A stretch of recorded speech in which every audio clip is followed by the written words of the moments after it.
May panganib. Pag ang Kristiyano nananatili, hindi nagbago sa kanyang dating pamumuhay. Pag meron tayong ginagawang kasalanan, parang kahit anong gawin mo, merong kulang sa puso natin. Pag nagbasa tayo ng salita ng Panginoon, madalas, ay aray. Parang ikaw parati yung pinagsasabihan eh. Nakakapakinig ka ng mensahe ng pastor, hindi ka naman kilala ni pastor. Siguro dumalaw ka lang sa church na yon.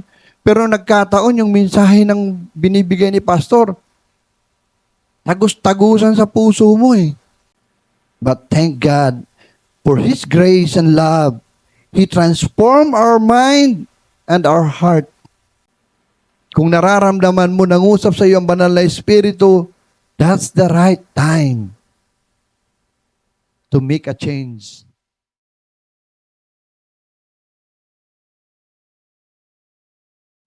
Ngayong umaga po ay itong ating pangalawang sermon dahil last Sunday we celebrated Mother's Day. So, ngayong umaga po ito yung sa ating team sermon, sa ating team Renewed in His Image, Restoring What Was Lost. Men are created. Medyo conscious na ako. Men are created in the image of God. But sin has lost that image. Pinag-aralan natin, marami ng pagkakataon na narinig natin yung mensahe na tayo lamang sa lahat na creation ng Lord ang kawangis niya. No? Hindi niya kawangis yung mga unggoy, yung mga elepante, mga ano-ano pang animal. Only human. So we are created in the image of God. But sin, yung kasalanan, ito yung naging dahilan para yung image ng Lord sa atin ay masira. No? But thank God, because of His resurrection, we can renew our image and restore what was lost. Purihin ang Panginoon dahil sa kanyang pagkamatay at pagkabuhay muli, nagkaroon tayo ng chance muli upang manumbalik yung nawala sa atin. We are naturally shaped by the world's pattern. Ang tao, sabi nga natin, yung human nature natin, makasalanan, no? At kadalasan tayo ay minumold sa pattern ng sanlibutan. Our values, our thinking, nakabase sa standard ng sanlibutan. But God called us to be different. Nung tinawag tayo ng Panginoon, He wants us to be different. Transform from within, not just improve on the outside. Ibig sabihin, tayo ay binago ng Panginoon from within. Maari sa ating panlabas na kaanyuan, no? Maraming mga pamamaraan. Pampaganda, pampapugi, pagkaroon ng mga muscle, lahat. Pwede nang gawin. Pero ang pagbabago na ginawa ng Lord sa atin ay from within, hindi lang yung ating physical na itsura or appearance. And because of that, ngayong umaga, entitled my sermon today, Renewing Our Mind, Restoring Our Hearts. Kailangan i-renew, baguhin yung ating mindset at i-restore yung ating puso muli. And may this sermon be an encouragement and challenge to all of us. Even yung ating mga kapatid na nandyan nanonood through online. Renewing our mind, restoring our hearts. Ang tunay na buhay, change begins inside. Renewed thinking lead to a changed heart powered by God's grace and the Holy Spirit. Yung pagbabago sa atin from within ay magbabago yung ating pag-iisip, yung ating mind, mababago din yung ating puso. At hindi natin ito mamaya, pag-usapan natin, hindi ito natin kaya sa sarili nating kakayahan without the power of the Holy Spirit. So how do we move from conform and transform from a hard, self-centered heart to one that loves and obey God? Paano tayong pupunta doon? Matransform, mabago. From galing sa conform. Ano ba yung conform? Sumasang-ayon, no? Sa sanlibutan into transform heart. Samahan niyo ako, basahin yan, ating passage. Sa Romans 12:2, sinasabi diyan, do not conform to the patterns of this world, but be transformed by the renewing of your mind. Then you will be able to test and approve what God wills is good, pleasing, and perfect will. Gusto ko basahin niya natin sa Tagalog, no? Kasi mas maganda pag Tagalog siguro. Lalo natin maunawaan yung ating passage na yan. Dahil maganda yan na maunawaan natin. Ano ba sinasabi nito? Romans 12 verse 2, no? Sabi rito, huwag kayong makiayon sa takbo ng mundong ito. Mag-iba kayo sa pamamagitan ng pagbabago ng inyong pag-iisip upang maunawaan ninyo ang kalooban ng Diyos, kung paano ang mabuti, kalugod-lugod at ganap sa kalooban niya. Paano natin daw maunawaan yung will, yung kalooban ng Lord sa buhay natin? Ang sinasabi rito, huwag tayo sasang-ayon sa takbo ng mundo. Kailangan daw magbago tayo, no? Mag-iba kayo sa pamamagitan ng pagbabago ng iyong pag-iisip. Wow. Very strong yung sinasabi dito ni Apostle Paul para sa mga mananampalataya. Do not conform to the pattern of this world, but be transformed by the renewing of your mind. Then you will be able to test and approve what God's will is. His good, pleasing, and perfect will. Sa Ezekiel chapter 6:27, may sinasabi rito, I will give you a new heart and put a new spirit. I will remove from you your heart of stone. Yung puso natin, pusong bato. No? Hindi pala pusong mamon. Pusong bato meron tayo. And give you a heart of flesh. Bibigyan tayo ng bagong puso. Bagong spirit. Wow. Yun ang sinasabi ng Panginoon. So, our problem is the conformed minds and hardened heart. Yun ang problema natin. Nagmula tayo sa kawangis ng Panginoon. But the problem is, yung ating mind at yung ating heart ay nabago dahil sa kasalanan. It conform minds and hardened heart. Meron tayong pusong matigas, parang bato. Tignan natin, what we were before Christ. Sino tayo? Ano tayo nung bago natin nakilala ang Panginoon? At ito ang sinasabi ni Apostle Paul sa Ephesians chapter 4, verse 17 and 19. So I tell you this, and insist on it in the Lord, that you must no longer live as the Gentiles do in the futility of their thinking. They are darkened in their understanding and separated from the life of God because of their ignorance that is in them due to the hardening of their hearts. Talagang likas, no? Dahil nga sa kasalanan, naging likas sa atin, yung puso natin ay matigas. At yung even yung ating pangunawa. No? Sabi niya, darkened in their understanding.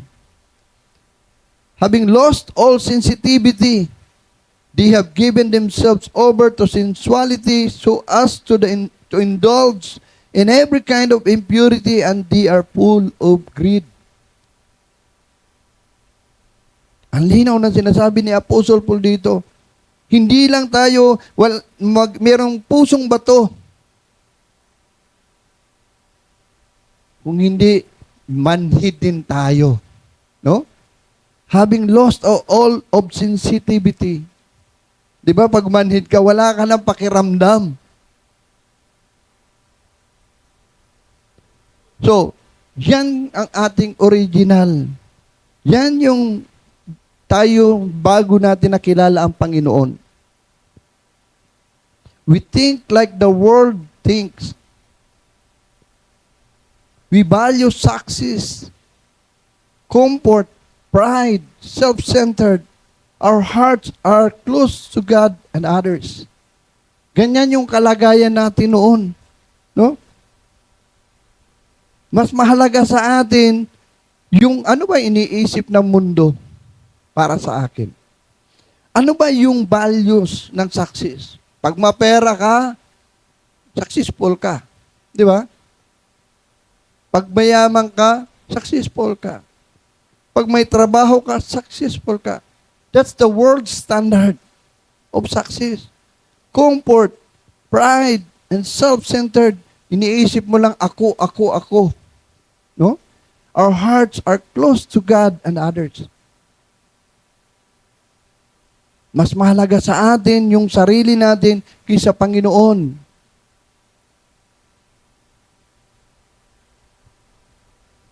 Nakakalungkot na maraming Kristiyano.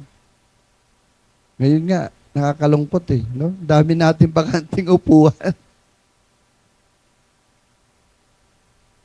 Ano yung mahalaga sa atin? Pero I praise God sa bawat isa na narito ngayon. Maaari meron din tayong pinagdadaanan. Maaari ilan sa atin puyat din, kagaya ni Pastor. Ba't hindi natin pinagpapaliban ang gawain ng Panginoon? Dahil nagpinapakita niyan nang inuuna natin ang Panginoon kaysa sa ating sarili. Dahil tayo'y binago ng Panginoon. There's a danger of staying unchanged. Merong, ano ba danger? Sa Tagalog, ha? May panganib. Pag ang Kristiyano na nananatili, hindi nagbago sa kanyang dating pamumuhay. Tignan natin anong panganib. Same thinking. Wala.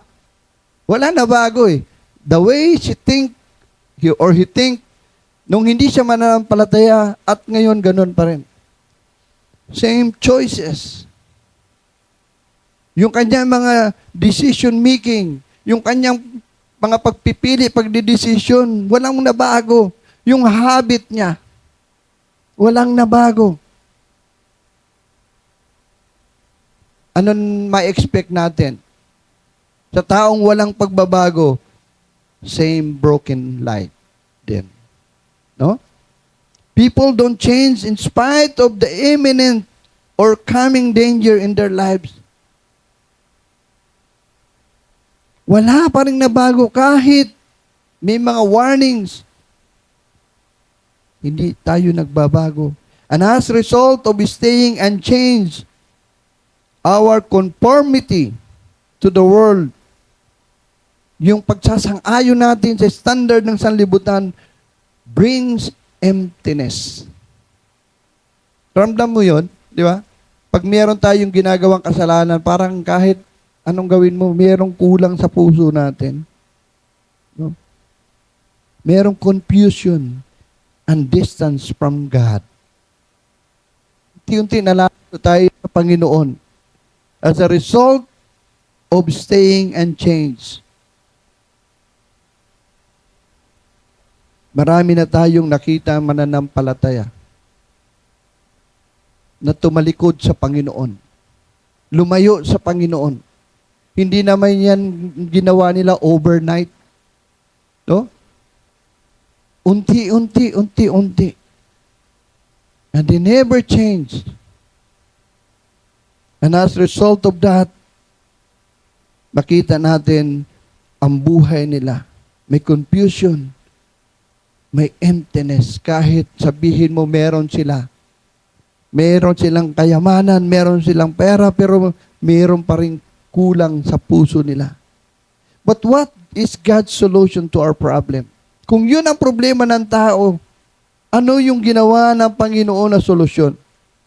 Number 2, God's solution is renewed mind and transforming heart. Yung ginawa ng Panginoon, siya pa rin ang gumagawa ng solusyon sa ating problema. No? Is renewed mind, transforming heart. Renewing the mind, change how we think. Yung pagbinago yung ating mind and our heart, hindi naman natin kaya gawin yan eh. Ang Panginoon pa rin magbabago dyan. So renewing the mind, change how we think. Yung totoong binago ng Panginoon, magbabago rin yung kanyang pananaw sa buhay. Magbabago yung kanyang values in life. Yung kanyang mga decision, pipiliin niya yung mas mabuti.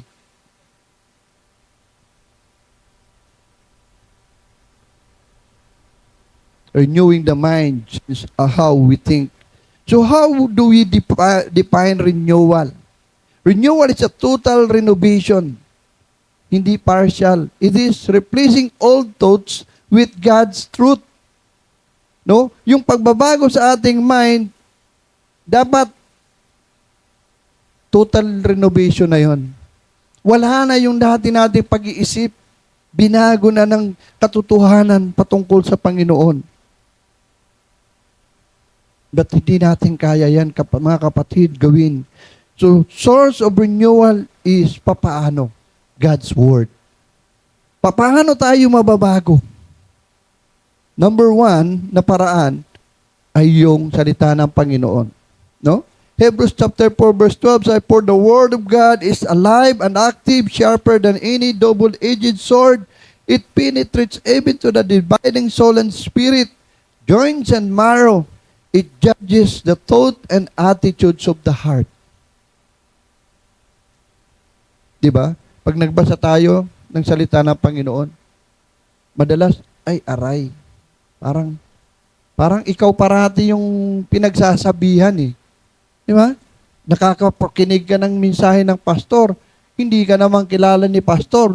Siguro, dumalaw ka lang sa church na yon. Pero nagkataon yung mensahe ng binibigay ni pastor. Tagus-tagusan sa puso mo eh. Di ba? It's because of the power of God's Word. Sabi doon, parang dalawang magkabilaang talim. No? The word is edged sword. It penetrates even to the dividing soul and spirit. Wow. Ganun talaga ka-powerful ang Panginoon, ang salita ng Panginoon. God's Word judges thought and attitudes. It is the tool that changes the heart. Ang unang aatakihin ng salita ng Diyos pag nag-aaral tayo, nagbabasa tayo, yung ating mind before the heart. No? Pag binasa natin yan, nangusap sa atin ang salita ng Panginoon, ang next niyan ay pagbabago sa ating puso. Knowing this biblical truth is not enough. Maaari nakakapakinig tayo araw-araw, no? Ng mga mensahe, nagbabasa tayo ng salita ng Diyos, alam natin yung katotohanan. But knowing this biblical truth is not enough. It needs action in our part. So what action should we take? We should reject lies. No? I-reject natin yung kasinungalingan, yung takot, yung pride, yung bitterness, and replace it with God's truth. Eh kung meron pa rin tayong pride, meron pa rin tayong bitterness sa puso natin, mukhang walang nagbabago. We need to align with God's will. Colossians chapter 3 verse 2, sabi, set your mind on things above, not on earthly things. Sa kahirapan ng buhay ngayon, no? Hindi natin naaalala yung mga bagay para sa Panginoon kung hindi ano yung mga bagay na pangangailangan natin sa araw-araw.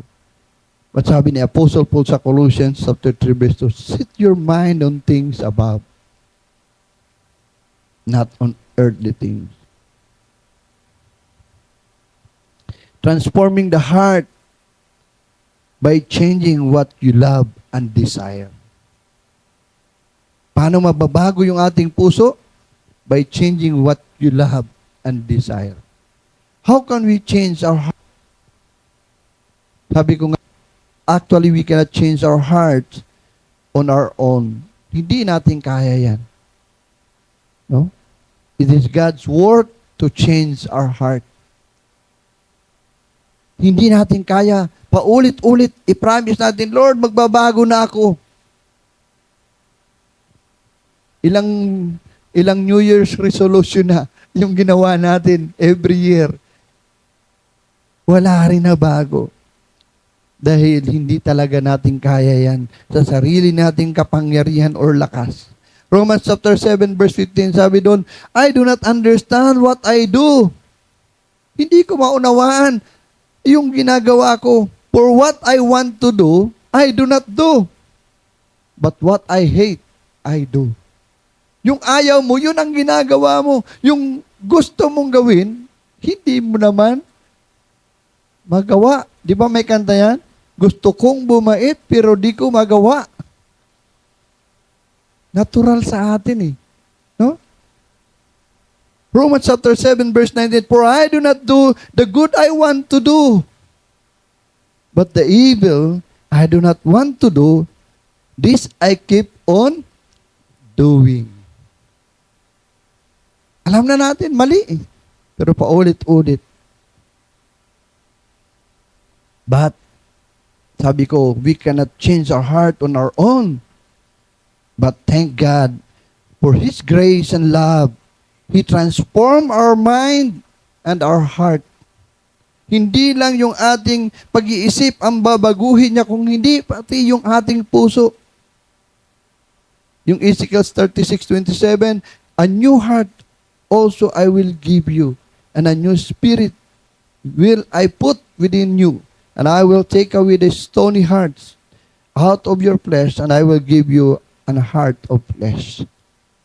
Aalisin ng Panginoon yung pusong bato. Pasong put. Ano yun? Pusong bato.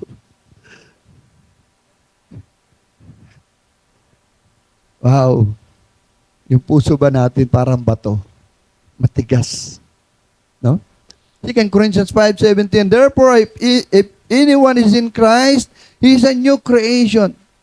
All things have passed away. Behold, all things have become new. Ang galing sinasabi ni Apostle Paul. Kung nandyan daw tayo kay Kristo, tayo'y bago ng nilalang. Wala na yung dati. Behold, all things have become new. Pero sa totoo, in reality, paminsan-minsan, nandun pa rin tayo. Bumabalik at bumabalik tayo sa dating nature natin. Kaya nga, yung invitation parati ng Lord is open 24/7 for us na ma-realize natin, ay, nga, mali.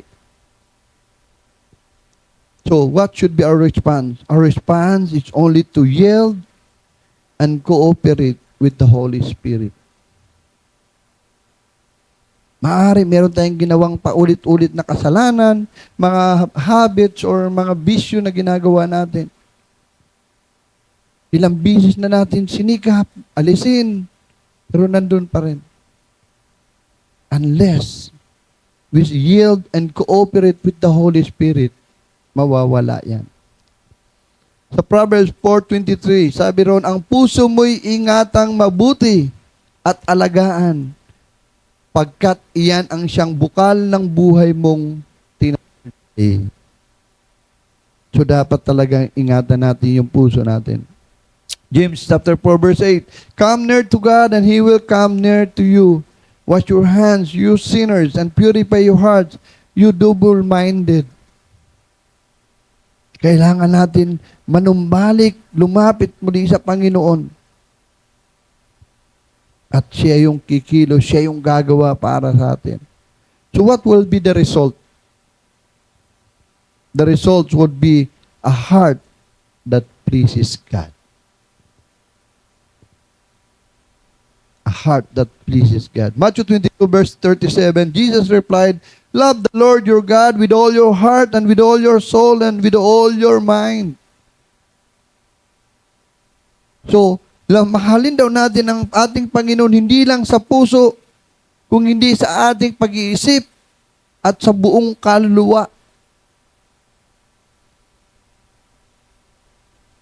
Di ba? Buong pagkatao natin, ibig sabihin dito, mahalin natin ang Panginoon. That will be the result. No? We love God and pleases God. Ano pang pwedeng maging result? Makikita sa buhay natin yung tinatawag na fruit of the Holy Spirit will become visible in our lives. Ang taong tunay na binago ng Panginoon, makikita sa kanya ang bunga ng banal na Espiritu. Ano yung bunga ng banal na Espiritu sa Galatians chapter 5 verse 22-23? But the fruit of the Spirit is love, joy, peace, forbearance, kindness, goodness, faithfulness, gentleness, and self-control. Meron ba tayong ganon? Maari hindi man natin perfect yan. Pero nakikita ba sa buhay natin ang ilan dyan? Dahil yan ay palatandaan na nandyan sa iyo ang banal na Espiritu. So, what are some practical steps to live a transformed life? Ito yung ating application. Paano natin, ano ba pwede nating gawin? Practical na gagawin para tayo mamuhay as a transformed life, yung binagong buhay. Number 1, immerse in Scripture daily. Ilang beses ka ba nagbabasa ng salita ng Diyos sa isang linggo? Once a week? Pag Sunday lang, magpipreach si pastor, nabubuksan mo yung cellphone, bibihira na yun, nakikita ko may dala ng Holy Bible. No? Ang dala natin ay cellphone. Wala namang holy cellphone. Sabi sa Joshua 1:8, keep this book of the law always on your lips. Meditate on it day and night so that you may be careful to do everything written in it. Then you will prosperous and successful. Titignan natin, ano ba yung paraan para ako maging prosperous? Paano ako maging successful? Pupunta ka kay Madam Auring para magpahula. Hindi. Kailangan mo basahin ang salita ng Panginoon. Meditate on it day and night. At sundin yung mga nakalagay doon, nakasulat doon. And then you will be prosperous and successful. So number 1, practical steps to live a transformed life is immerse in Scripture. Basahin mo araw-araw ang salita ng Panginoon. Pangalawa, pray continually. Kailan tayo nagpe-pray? Sa oras lang ng pagkain? Magpapasalamat? We need to pray continually. Ask God to open our eyes, change our desire, fill with the Spirit. Hindi lang tayo nagpe-pray kung merong pangangailangan or kung kakain. No? Dapat parati tayo manalangin. And number 3, replace lies with truth. Palitan na natin yung kasinungalingan ng katotohanan. Identify wrong thoughts, yung mga iniisip natin ng hindi maganda na mali. Palitan natin yan. Speak God's word over them.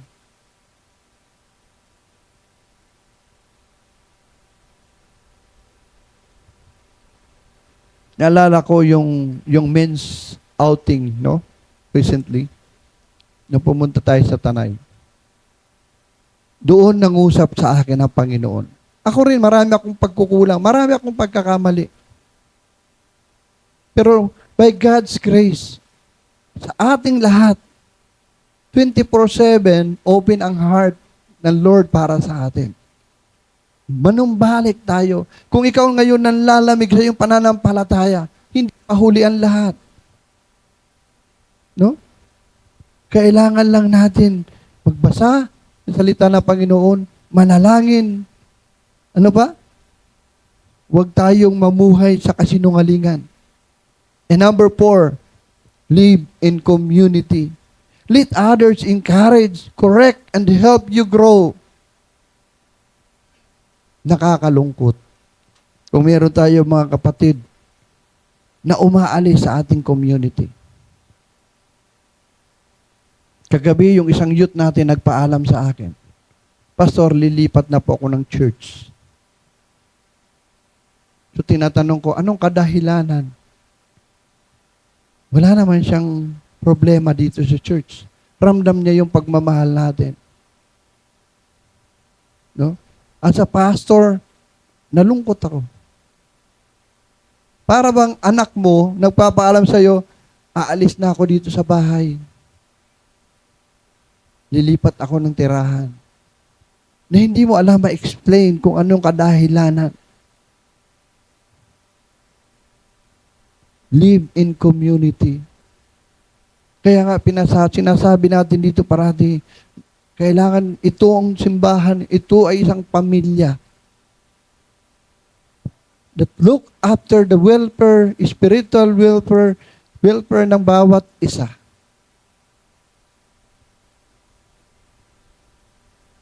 As a leader, the group leaders, we have the responsibility to look after our members. Dahil nakakalungkot kung may isang kapatid magpapaalam sa iyo at dilipat ng ibang church na walang kadahilanan. To live in community. Number 5, take actions immediately. Action strengthens renewal and doing what God says. It will shape your heart. Hindi na natin pwede ipagpabukas. Yung kailangan na pagbabago natin, kailangan na natin gawin na. Dahil baka bukas, huli na. Action immediately. Ito yung mga pamamaraan. Simple steps na pwede natin gawin. Practical steps to live a transformed life. Number 3, the power behind transformation is the Holy Spirit. Sabi ko nga, we cannot change ourselves. Kahit anong pagsisikap mo, kahit anong panalangin mo, without the power of the Holy Spirit, hindi ka mababago.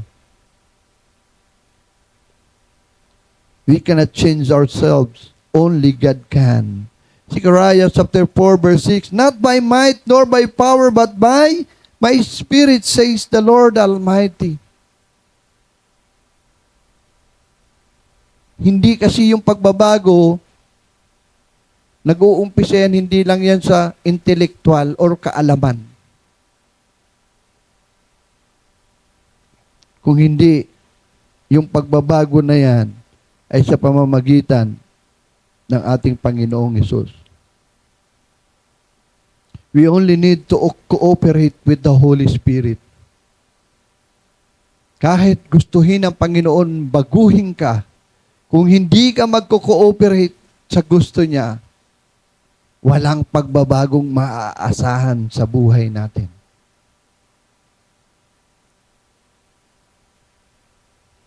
The Spirit guides us into truth, convicts us, empower us, and changes us. Kung nararamdaman mo, nangusap sa iyo ang banal na Espiritu, that's the right time to make a change. Huwag natin ipagpabukas. Kailangan lang ng Panginoon is we have to cooperate with the Holy Spirit. 2 Corinthians chapter 4, verse 16, inwardly we are being renewed day by day. No? Nire-renew tayo. Binabago tayo araw-araw ng Panginoon. Mga kapatid, anong conclusion natin dito? Naiksi lang ang conclusion na ginawa ko rito. Renewing our minds means filling with God's truth. Transforming our heart means allowing God to change our desires. Both are worked by the Holy Spirit with our cooperation. Hindi tayo pipilitin ng Panginoon. Hindi tayo babrasuhin ng Lord para magbago. Although yan ang gusto niya sa buhay natin, yung pagbabago. But we cannot expect changes in our lives unless we cooperate with the Holy Spirit. Tayo pa rin ang magde-decide kung gusto natin mabago ang ating pag-iisip at ang ating puso. Anong ating application dito? We should stop letting the world shape us. Hayaan natin yung standard ng mundo. Huwag natin hayaan na sila yung didikta sa atin. But surrender our minds and heart to God today. Hindi bukas. And let Him make us new from the inside out. Yun ang kailangan natin gawin. Huwag natin tignan ano yung standard ng mundo. Kung hindi, isurrender natin yung ating mind, ating puso sa Panginoon. And may the Lord begin to renew our minds with His truth. Transform our hearts to love what He loves and make us new and let us our lives show His glory. Makita sa buhay natin yung glory ng Panginoon as a result ng transformed mind, renewed mind and transformed heart. Tayo po'y manalangin. Panginoon, salamat po. Paulit-ulit man kami, Panginoon, nagdi-disobey sa iyo. Paulit-ulit kami nagkakasala sa iyo. Paulit-ulit din bukas ang puso niyo para tanggapin kami, para patawarin kami. Lord,